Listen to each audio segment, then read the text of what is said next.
안녕하십니까, 한옥석 소장입니다. 자, 주말을 아마 여러분들 거꾸로 쉬었지 않았을까 이렇게 생각됩니다. 또 오늘 아마 시작하는 입장에서 보면 막상 이제 코앞에 들이 닥친 상태 아닙니까? 그죠? 아마 심적인 압박감은 그 어느 때보다 크지 않을까 이렇게 생각됩니다. 그런 이유는 여러분들 잘 아시겠지만은 역시 이 트럼프의 관세 정책 그 영향 속에서 지금 경제적인 지표들이 상당히 불안하게 움직이고 있다는 점을 알 수 있습니다. 물론 뭐 정치도 일단 상당히 급락세를 갖다 보여가지고 부담스럽지만은 사실 미래에 대해서 일단 불확실성이 또 커지다 보니까 이거 앞으로 미래가 보이지 않는다. 내가 집에 이제 투자를 갖다 하는데 계속 투자를 해야 될 것이냐, 아니면은 집에 이제 여기서 그만둬야 될 것인가, 뭐 심지어 이런 생각까지도 아마 여러분들 드러난 하루가 아닐까 이렇게 생각도 되고 있습니다. 하기야 뭐 우리가 시장을 또 오랫동안 이렇게 겪어오다 보면 사실 뭐 별 일이 다 있습니다. 뭐 쇼크를 받는 경우도 있고, 또 쇼크를 갖다 받는다고 일단 우려를 했다가 갑자기 또 시장이 또 좋아져 가지고 또 긍정적인 방향으로 가기도 하고 이런 과정이었습니다. 제가 이 업계에 일단 들어온 지가 30여 년이 된 상태인데 온갖 뭐 산전수전을 다 겪었지만은 이번만큼 또 큰 압박감을 갖다 받는 경우도 좀 드물지 않을까 이렇게 생각됩니다. 자, 일단 우리가 경제적인 흐름들이 매우 중요하다는 말씀을 드릴 수 있겠고요. 상황을 딱 한번 살펴보면서 판단을 해보도록 하겠습니다. 네, 반갑습니다. 어서 오십시오. 앤토니님 어서 오시고요. 네, 모광기입니다. 어서 오시고요. 자, 모두 반갑습니다. 네. 자, 그러면은 시장 한번 살펴보도록 하겠습니다. 자, 일단은 이제 우리가 중요한 것은 미국의 정시가 지난 주말에 일단 이제 급락세를 보였기 때문에 자, 우리의 시장이 이제 오늘 블랙 먼데이가 되는 거 아닌가. 사실 뭐 누구도 아마 블랙 먼데이가 온다고 이렇게 보는 입장일 것이다 하는 말씀을 드릴 수 있겠습니다. 역시 뭐 트럼프의 관세 여기에 대해서 시장이 반발하고 있다 이런 이제 말씀을 드릴 수 있겠죠. 사실 뭐 트럼프 관세 정책으로 인해 가지고 미국 증시가 주말에 폭락하다 보니까 미국의 그런 금융기관이라든지 이런 쪽도 상당히 이제 손실이 심화되고 이러다 보니까 이것에 대해서 자문을 갖다가 받는 경우가 굉장히 많아졌다. 그 거대한 기관 투자가들이 이렇게 자문을 받는 형식이 되다 보니까 그만큼 얼마나 지금 이제 심각성을 갖다가 느끼고 있는 걸 알 수 있습니다. 그럼에도 불구하고 이 트럼프는 참아라. 요것만 조금만 참으면은 미국은 이 전쟁에서 이길 것이다. 미국은 부유한 국가가 될 것이다. 부자가 될 것이다. 뭐 이렇게 이야기를 하고 있습니다. 트럼프는 아예 이런 어떤 말 자체가 다른 상대 국가, 동맹국이든 뭐 적대국이든 전쟁 속에 휘말려 있다. 이렇게 보는 것이고 자기가 전쟁을 갖다 걸었으니까 여기는 이긴다 이런 입장입니다. 여기에는 일단 이 전쟁은 후퇴가 있을 수가 없다 이런 입장입니다. 상호관세를 갖다가 그대로 일단 매겨나가겠다는 것입니다. 사실 이 상호관세로 인해 가지고 일단 피해를 갖다 가장 크게 보는 쪽이 미국의 소비자들이다 이렇게 우리가 보는 것이죠, 그렇죠? 트럼프 정부에서 일단 나가고자 하는 일론 머스크도 이러한 정책에 대해서 굉장히 이제 반발이 있다는 것을 우리가 보도를 통해서 지금 알고 있습니다. 그러니까 그 트럼프 정책은 기업에도 부담이 되는 것이고 바로 일단 이제 이 농사를 짓는 이 농민들에도 일단 부담스럽고 사실은 그렇습니다. 이런 어떤 정책들이 기업에도 사실 법인세를 갖다 낮춰주게 되고 세금을 갖다 낮춰주는 거 아닙니까? 그죠? 그리고 전통적인 지지 기반입니다. 농민들도 마찬가지고 그런 것에 일단 화살을 갖다 돌렸으니 사실상 반발이 심화될 수밖에 없지 않을까 하는 생각이 들기도 합니다. 어쩌면은 트럼프를 갖다가 지금 대통령직에서 일단 끌어내리는 이러한 움직임도 조심스럽게 포착이 되고 있다는 점도 알 수 있습니다. 그게 쉽지는 않겠지만은 여하튼 뭐 이런 이제 상황 속에 있습니다. 문제는 그렇습니다. 이 트럼프 관세 정책을 갖다가 매기게 되면 어떤 경제적 파장을 몰고 올 것인가. 이것에 대해서 우리가 뭐 많은 어떤 이제 전문가들이 이야기를 하고 있습니다. 트럼프의 관세를 갖다 매기게 되면 사실상 수입 물가가 올라갈 수밖에 없다. 그럼 상대 국가들도 가만히 있겠느냐? 상대 국가들도 미국 그러한 이제 수입품에 대해서 관세를 매기겠죠. 그럼 미국뿐만 아니라 전 세계적으로 보면은 이러한 물가가 상승하는 양상을 띠게 됐죠. 인플레이션에 휘말리게 되는 겁니다. 그러면서 이 소비라는 것 자체는 사실상 GDP의 한 변수입니다. 그래서 일단 소비가 위축이 되면은 GDP가 일단 그만큼 줄어들 수밖에 없다는 말씀 드릴 수 있는 거죠. 그죠? GDP가 줄어들면 어땠습니까? 성장률이 저하되는 것이고 물가는 올라가고 이런 것을 우리가 스태그플레이션 상태라고 우리가 볼 수 있는 것이죠. 그죠? 그런 점에서 상당히 이제 부담이 됩니다. 미국 같은 경우는 이 관세를 갖다가 매기게 되면은 관세 세수가 그만큼 많이 들어온다. 그리고 미국은 달러를 갖다가 낮추고자 한다. 달러 가치를 갖다 떨어뜨려 가지고 미국의 그런 이제 무역 경쟁력을 갖다가 높이게 된다. 높이게 되면은 사실상 미국의 경제가 안정감을 갖다 갖지 않느냐. 그리고 일단 이 달러 가치를 낮춰서 일단 리쇼링 상태. 그러니까 해외에 나가 있는 미국 기업들을 불러들이고 해외 기업들도 미국으로 일단 이제 유입시켜서 그만큼 제조 기반을 딱 강화해 가지고 미국을 갖다가 강력한 국가로 성장시키겠다 하는 것이 트럼프의 같은 기본적인 입장입니다. 근데 사실 이렇게 이제 하는 그 배경이 뭐냐 하면 그만큼 미국이 위기 상황에 들이닥쳤다 하는 것을 갖다가 이 트럼프 정부든 이런 쪽에서 느끼고 있다는 사실입니다. 그러니까 일단 이런 정책을 쓰는 겁니다. 지금 트럼프는 이런 이야기까지 나오고 있습니다. 어떤 이야기를 하냐면은 지금까지 10년, 30년 정도의 일단 이제 국채를 갖다 발행해 가지고 지금 운영을 해 나가고 있지 않습니까? 부족한 재정을 갖다가 충당하고 있죠. 근데 이것을 갖다가 이제 100년짜리 연구체를 갖다가 발행하겠다는 입장입니다. 그 연구체를 갖다 누가 사주겠냐, 100년짜리를. 우리 후세대에 가서 일단 이제 갖겠다는 건데, 당장이죠, 이제 급한데. 그런 어떤, 국채를 갖다 발행하겠다는데, 이거는 사실상 가능성도 있습니다. 왜냐하면 우리나라와 같이 이렇게 미국의 미국 군사력에서 도움을 받는 그런 국가들은 어쩔 수 없이 울벼 겨자 먹기로 참여할 수밖에 없는 상태에 있습니다. 그런 상태에서 일단 지금 강제로 일단 떠맡길 수도 있다는 점을 알 수 있습니다. 트럼프라면 그렇게 할 수 있다는 사실을 우리가 지금까지 정책 방향을 통해서 우리가 느낄 수 있는 거 아니겠습니까? 그런 점을 우리가 고려한다면 상당히 참담한 그런 흐름이 앞으로 예상되고 있다는 점을 알 수 있겠고요. 그래서 사실 동맹국이라는 것이 무색할 정도로 지금 현재 이 트럼프의 정책은 상당히 지금 현재 위협적이다 이렇게 우리가 봐야겠습니다. 그런데 어쨌든 이런 정책에 대해서 우리가 이제 생각을 할 것은 우선은 지금 트럼프가 미국 정부가 국채를 갖다 굉장히 많이 발행하지 않습니까? 그러다 보니까 그 이자가 얼마나 되느냐 이렇게 보면 미국이 국방비를 넘어서고 있습니다. 지당하기가 어려운 거죠, 그죠? 이런 상황에 있다 보니까 결국은 트럼프가 이런 이제 관세 정책을 통해서 많은 수익을 갖다가 지금 끌어들이겠다는 이런 이제 의도가 깔려 있는 거죠. 그러니까 미국이 이런 상태에 있기 때문에 미국의 추가적인 어떤 부담에 대해서는 상대 국가들에게 떠넘기는 겁니다. 공동으로 일단 미국의 위기에 대해서 대처를 해달라는 것이죠.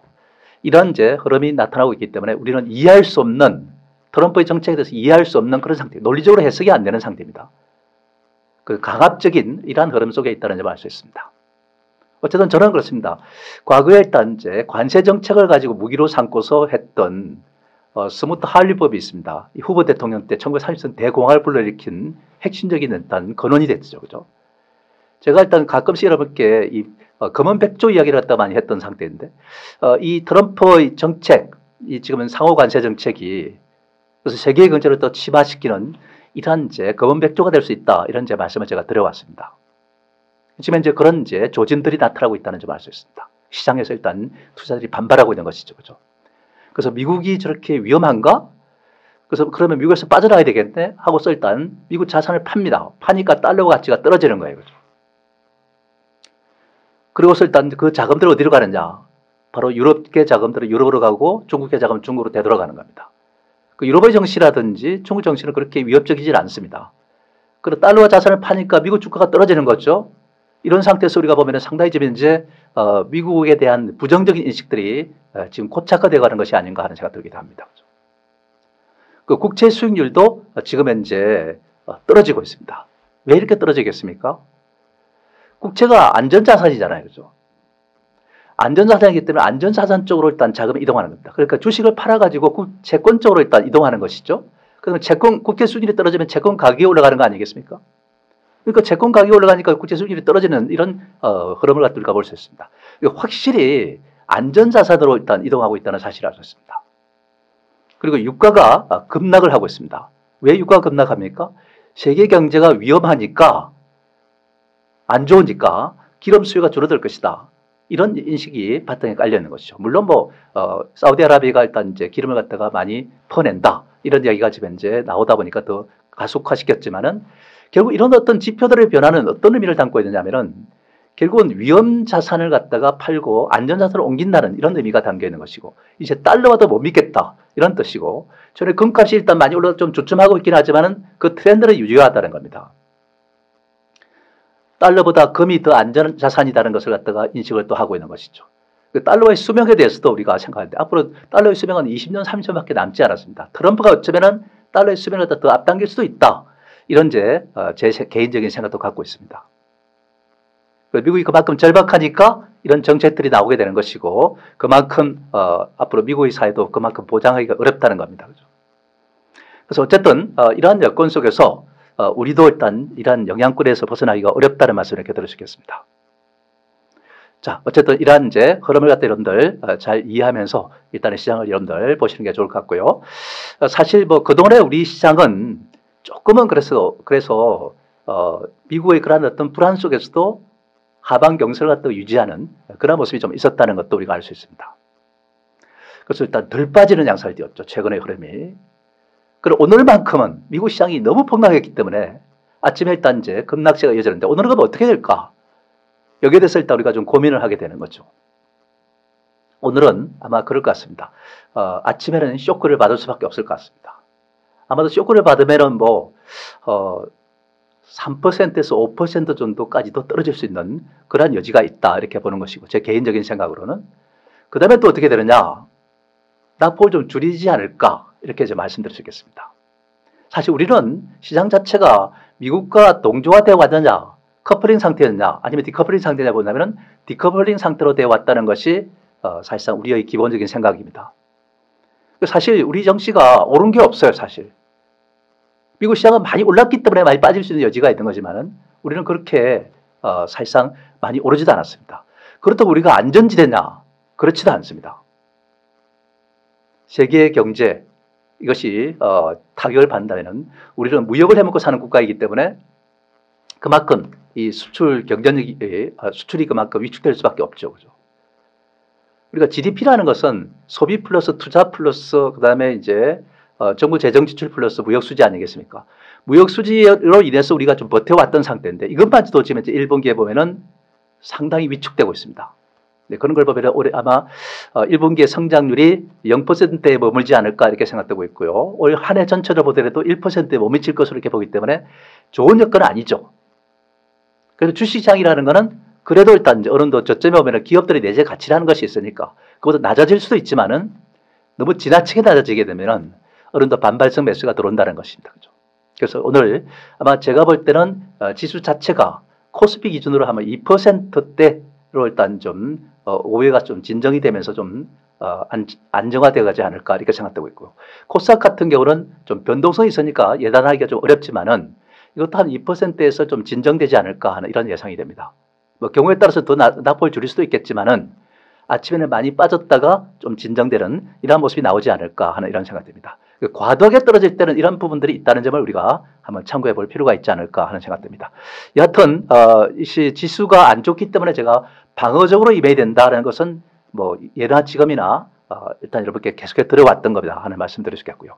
그래서 사실 뭐 지수도 보면은 그렇습니다. 이 볼리니지 현상으로 확 벌어져 있기 때문에 반등할 자리인데 외부적인 이제 이런 충격적인 악재, 체계적 리스크, 방어할 수 없는 위험이 떨어졌기 때문에 일단 주가적으로 더 떨어졌다가 이렇게 낙폭을 줄이고 안정을 찾지 않을까. 그래서 이번 주는 아마 추가 하락을 했다가 들락날락하는 이런 과정이 전개되지 않을까. 많이 충격을 받더라도 당장 탈출하는 것이 아니라 등락 혼조를 통해서 다지는 이런 과정이 또 필요하지 않을까 생각됩니다. 아마 여러분들은 그렇습니다. 이 충격 자체가 영원히 빠질 것 같은 이런 이제 느낌을 받게 될 겁니다. 그러나 실질적으로 우리가 박스한 부딪혀보면 그렇지는 않다는 점을 우리가 참고하셔야 되겠죠. 그죠? 코스닥 역시 마찬가지로 주가 하락을 갖다가 제법 많이 했다가 그 다음에 일단 좀 진정돼가는 그런 모습이 되지 않을까. 그래서 이번 주는 초반에 빠졌다가 좀 반등도 했다가 그 다음에 들락날락하는 이런 과정을 또 거치지 않을까 이렇게 생각을 합니다. 네, 그런 점을 우리가 충분히 여러분들 염두에 두시면서 임했으면 좋겠다는 말씀을 이렇게 들어주겠습니다. 자, 그러면은 지수는 우리가 그렇다 하더니 2차 전지에 대해서 우리가 좀 설명을 드려야 되겠습니다. 지난 주말에 2차 전지가 좀 잘 버텨왔던 것도 사실이다 이렇게 우리가 봐야 되겠습니다. 그런데 2차 전지는 우리가 모건 스탠리가 뭐라고 얘기하냐면은 내년에 2026년에 캐점을 탈출할 것이다. 뭐 이렇게 이제 전망을 했습니다. 이건 어디까지 전망이지 현실이 그렇다는 건 아닙니다. 다만 그러기 하기 위해서는 조건이 있습니다. 어떤 조건이 있느냐? 바로 일단 전기차의 일단 문제점들을 갖다가 해소가 돼야 된다는 것이죠. 그 문제점은 뭡니까? 프레임이 발생한다든지 아니면 충전 시간이 너무 길다든지 주행거리가 너무 짧다든지 가격이 너무 지나치게 일단 이제 높다든지 이러한 부분들 아니겠습니까? 이 4대 악재들이 그래도 기술적으로 일단 우리가 해결이 돼줘야 된다 하는 이런 얘기죠, 그죠? 근데 일단 우리가 보면은 중국 같은 경우는 충전 시간을 갖다가 5분 내로 일단 축소시키는 기술이 개발이 됐습니다. 중국이 그렇게 기술 개발을 했다면은 좀 늦지만은 우리도 일단 그런 방향으로 가게 될 수밖에 없을 것이다 이렇게 봅니다. 아마도 제가 볼 때 연말쯤에는 우리도 아마 뭐 10분 내로 아마 충전 시간을 앞당기는 기술이 나오지 않을까 이렇게 생각되고 있고, 주행거리는 계속해서 길어지고 있습니다. 시간이 경과하면서. 그러다 보니까 아마도 일단 이제 내년쯤에는 주행거리도 어느 정도 상당히 한 600km, 700km대로 이렇게 들어오지 않을까 싶습니다. 우리가 이제 내연차를 갖다 하다 보면은 주행거리가 지금 한 번 충전하면은 거의 뭐 1000km 가까이 가지 않습니까? 그죠? 그래 6, 700km 나와도 괜찮다 이렇게 보는 것이고요. 그리고 일단 이제 이런 제 상황이 되다 보면은 기술적인 모습이 일단 뒷받침이 되면은 어떻게 되느냐? 많이 팔리겠죠. 많이 팔리면은 가격이 떨어지겠죠. 그러면서 일단 내연차와 가격 갭을 갖다가 메우면서 일단 이 2차 전지 또 전기차가 그만큼 일단 이제 캐즘을 탈출하는 계기가 되지 않을까 싶습니다. 내년이 맞다 이렇게 저는 봅니다. 다만 내년이 맞지만은 주가라는 것은 내년에 가서 오르는 것이 아니라 올해 올라가는 겁니다. 그럼 올해 언제쯤 올라가느냐? 지금 올라간다고? 지금 올라간다고는 아마 여러분들 한 사람 갖다가 미친 사람으로 이렇게 이야기했죠. 예, 저도 그때 공감합니다. 근데 저는 일단 하반기입니다. 하반기에 가서 주시장의 선행성을 반영하는 것이기 때문에 그렇게 됐다. 근데 사실 이 전기차가 일단 이제 강점이 있는 것이 딱 하나가 있습니다. 그게 뭐냐면 바로 일단 여러분들 10만 킬로를 달렸을 때 이 전기차는 일단 지금 현재 가격을 기준으로 본다면은 전기료를 보면은 한 550만 원 정도 듭니다. 근데 만약에 일단 이제 이 내연차 같은 경우는 기름을 넣지 않습니까? 이걸 넣었을 때 10만 킬로를 달렸을 때 얼마나 들었냐? 거의 1,500만 원 가까이 듭니다. 한 3배 정도가 일단 이제 가까이 드는 거죠. 그죠? 그러니까 자동차 유지비 면에서 일단 이제 이 전기차가 유리한 것이기 때문에 우리가 긍정적으로 봐야 됩니다. 그리고 우리나라 2차 전지는 중국이라든지 이런 이제 2차 전지는 미국이라든지 그 다음에 또 유럽이라든지 이런 데 진출할 수가 없어요. 차단을 합니다. 때문에 우리가 여기서 기술을 잘 지금 이제 보완해가지고 기술력을 갖다가 높이고 하다 보면은 어쩌면 우리가 때는 기회가 될 수 있다는 이야기입니다. 그죠? 어느 산업이든 사실상 이런 이제 캐점이 옵니다. 태동하고 나서 그 다음에 진입을 하게 되고 경쟁을 하지 않습니까? 그 과정 속에서 캐점이 오게 되는 거예요. 그죠? 지금까지 캐점을 걷어왔던 것은 우리가 뭐 아시다시피 휴대폰도 마찬가지, 다 마찬가지였습니다. 전기차가 그렇게 되는 것은 당연하지 않겠습니까? 그죠? 그 캐점을 갖다가 일단은 이제 벗어나는 순간이 오게 되는 것이고, 그때부터 주가는 더 많이 올라가게 되는 것이고, 경쟁의 성자가 오늘의 일단 이제 여러분들 애플이든 이런 회사들이 되는 겁니다. 우리나라 같은 경우는 역시 네이버라든지 카카오 같은 이런 쪽이 되는 거죠. 그죠? 앞으로 그래서 일단 이제 이런 우선순위가 우열이 가려지면서 그 일단 순위가 높은 기업들이 주가 급등하는 이런 상황으로 이어지는 것이죠. 그죠? 그래서 2차 전지도 그런 이제 흐름으로 일단 여러분들 보셔야 되고, 지금은 우리가 좋다는 얘기가 아닙니다. 바로 여러분들 하반기에 가서 관심 있게 보시라 이런 말씀을 여러분께 들으시겠습니다. 자, 어쨌든 그런 점을 우리가 한번 참고하자 이런 말씀을 여러분께 들으시겠고요. 그 다음에 일단 우리가 반도체를 이야기하지 않으셨습니다. 이 반도체는 내일쯤에 이제 삼성전자가 실적 발표를 하게 되죠. 그죠? 삼성전자 실적이 1분기는 좋지 않을 것으로 이렇게 봅니다. 그 한 해 동안을 보면 어떻게 되느냐? 삼성전자는 실적이 좋아질 것으로 이렇게 추정이 됩니다. 올해 삼성전자의 실적에 대해서 뭐 29조 한 4천억 정도 이렇게 잡았었던데 최근에 업황이 좀 좋아지고 있습니다. 지금 트랜스포스 같은 데서 이렇게 보면은 반도체 업황이 살아나고 있다 이렇게 이제 나옵니다. 가격이 올라가고 있어요. 그죠? 그러니까 메모리 반도체라면은 뭐가 있습니까? 바로 일단 여러분들 디램, 그 다음에 낸더 쪽 아니겠습니까? 이런 것들이 지금 이제 모두가 다 지금 이제 가격이 회복되고 있다는 사실을 갖다 알 수 있습니다. 그래서 가격이 회복되는데도 왜 주가가 못 올라가느냐? 지금 1분기가 당장 급한데. 그러다 보니까 일단 그렇고, 지금은 또 전 세계적으로 일단 이제 경기 침체와 함께 주가가 폭락하는 이런 양상을 띠고 있는데 어떻게 올라갈 수 있겠습니까? 그죠? 그런 부분들이 반영되다 보니까 지금은 힘든 상태입니다. 때가 있는 것이죠. 그죠? 그래서 어쨌든 이 반도체도 이 트럼프는 그렇습니다. 곧 지난번에 일단 반도체에 대해서는 이제 피해 나갔는데 이번에 또 관세를 부과하겠다는 입장을 갖다가 밝혀요 있지 않습니까? 이런 것들이 노출되고 나서 시장이 쇼크를 받고 나서 그 다음에 안정을 찾아간다. 이렇게 우리가 보시면 되겠습니다. 근데 반도체가 일단 좋다 하더라도 국내에 투자를 안 합니다. 왜냐하면 국내 라인들이 놀고 있기 때문에 그렇습니다. 그렇다면 국내 일단 이제 이 밴드 업체들, 협력 업체들이 올라갈 수 있느냐면 못 올라갑니다. 다만 1차 밴드 업체들은 지금까지 쭉 그 공급을 해왔던 그 상황을 유지를 할 수 있기 때문에 우리가 긍정적이다. 그래서 대형 반도체하고 그 다음에 1차 밴드 업체들은 우리가 긍정적으로 볼 수 있지만은 그 이외의 종목들은 사실상 그렇게 좋게 보이지는 않는다는 사실을 우리가 참고하셔야 되겠습니다. 어쨌든 이번 이제 조정 갖다가 받고 나서 반도체 업황이 이렇게 살아난다면은 실적이 점차 개선될 것이고 그 흐름은 일단 주가에 반영될 것이다 이렇게 봅니다. 때문에 반도체 업황 주식을 갖고 있다면은 지금은 파는 것이 아니죠. 오늘도 쇼크를 받을 텐데 파는 것이 아니다는 겁니다. 업황이 살아나고 있다면 긍정적이고 반도체는 특히 사이클 산업입니다. 때문에 업황이 조금 살아난다면은 앞으로 이 사이클이 1, 2년 계속 이어진다면은 주가는 반드시 올라갈 수밖에 없을 것이다 이렇게 보는 것이죠.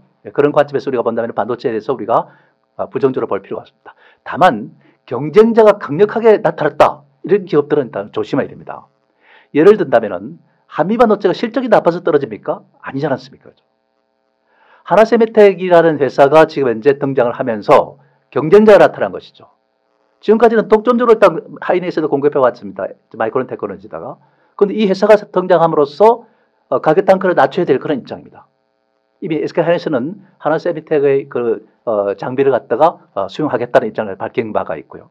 그런 점에서 우리가 본다면 이런 경쟁자가 나타나든지 경쟁에서 일단 이제 우위를 갖다가 역시 점하지 못하는 기업들 이런 기업들은 우리가 피해야 된다는 점을 우리가 참고하셔야 되겠습니다. 경제가 좋지 않으면 다수는 떨어지고 소수만이 올라갑니다. 그렇지 않겠습니까? 파이가 경제가 좋을 때는 커다랬는데 그러면 여러 회사가 나눠 먹을 수도 있습니다. 배가 부릅니다. 근데 경제가 일단 위축이 되면서 파이가 조그만하게지면은 경쟁력 있는 회사가 다 가져갑니다. 마켓 쉐어를. 근데 경쟁력이 없는 회사들은 그야말로 일단 가져가도 일단 이제 배가 고픈 적자 상태를 면치 못하게 하는 거죠. 경제가 좋지 않을 때는 그만큼 경제 위에 있는 종목들을 선택하는 것이 맞다. 이렇게 봐야 되겠죠. 그죠? 대형 업체와 1차 밴드 업체들이 그런 이제 경쟁 우위 종목들이 아닌가 이렇게 생각을 합니다. 네, 그런 쪽에 포커스를 맞춰야 되겠죠. 그죠? 그다음 화장품 미용기기. 이것은 일단 우리가 중요하다는 말씀을 이렇게 드리겠습니다. 지금은 우리가 화장품이라는 것이 중국으로 인해서 일단 성장했다가 중국에서 한한을 갖다가 하고 그다음에 거기에 또 중간에 가다가 또 중국에서 일단은 그 코로나가 발생했었고 뭐 이런 흐름 속에서 일단 이제 상당히 좀 어려움도 겪었다는 말씀드리겠습니다. 그 화장품도 생존을 갖다 모색하는 과정에서 지금 현재 세계화를 갖다가 추진해 왔었고 그 세계화를 갖다 성공적으로 뿌리를 내리고 있습니다. 미국에서 작년 한 해 동안 한국의 화장품이 미국 수입의 1위를 갖다 기록했다는 사실입니다. 프랑스가 2위고 4위가 캐나다고 이렇게 됐다는 거죠. 그런 점에서 본다면은 이 세계화를 가서 성공적으로 뿌리를 내고 있다는 사실에 주목해야 됩니다. 그래서 지금 현재 우리 수출업체들도 이런 화장품 업체들의 어떤 움직임을 잘 보고 기본적인 모델로 삼아야 되지 않을까 이렇게 생각됩니다.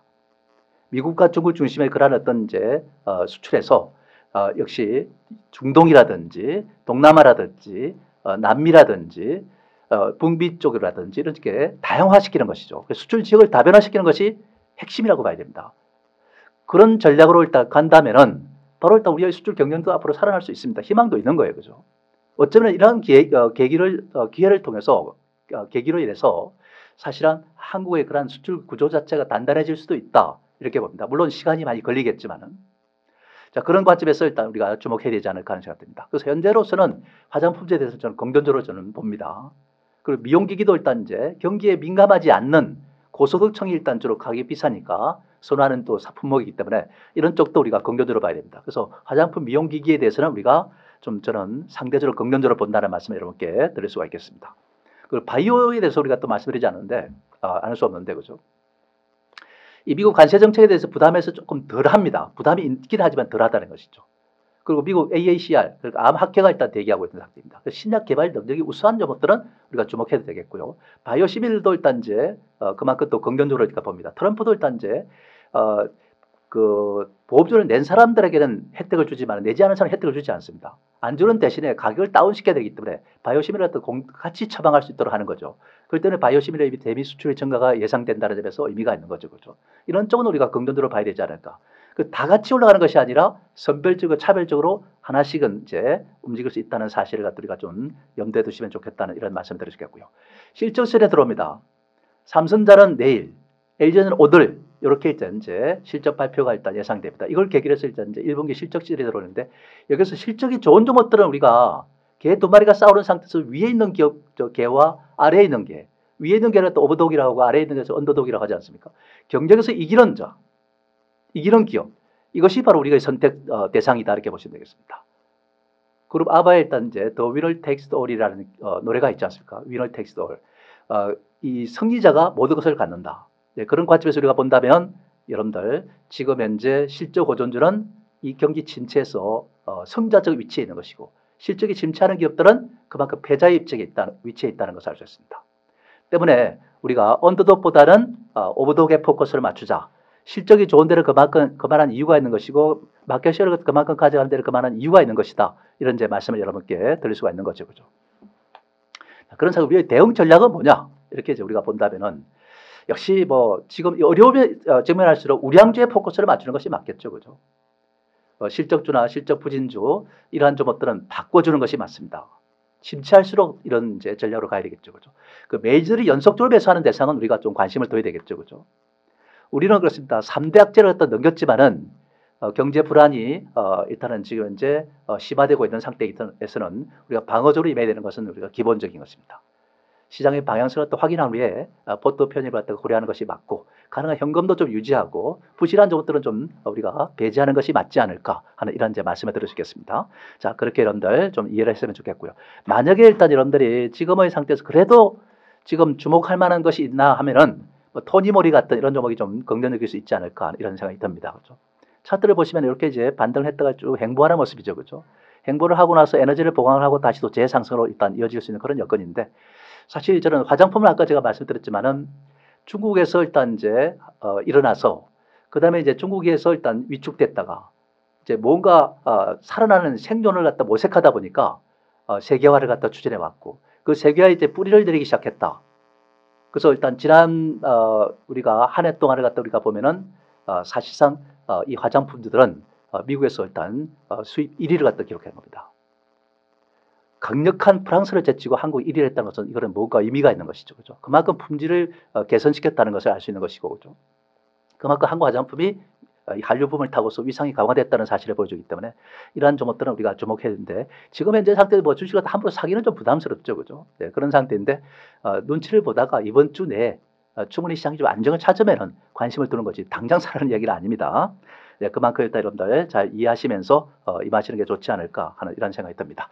자, 그러면은 오늘 바쁘니까 여러분들 여기까지 오늘 여러분들 시장이 매우 불안하게 움직일 것이라는 생각을 여러분들 다 갖고 계실 것이고 어쩌면 뭐 단타를 노리시면 이렇게 남북 과대를 여기서 한번 사가지고 반짝거릴 때 팔고 하는 이런 전략은 우리가 가능하지 않을까 하는 이런 생각도 듭니다. 시장을 잘 역이용하는 것이 필요하지 않을까 하는 생각 듭니다. 자, 그러면 저는 물러가도록 하겠습니다. 자, 화이팅 하십시오. 감사합니다.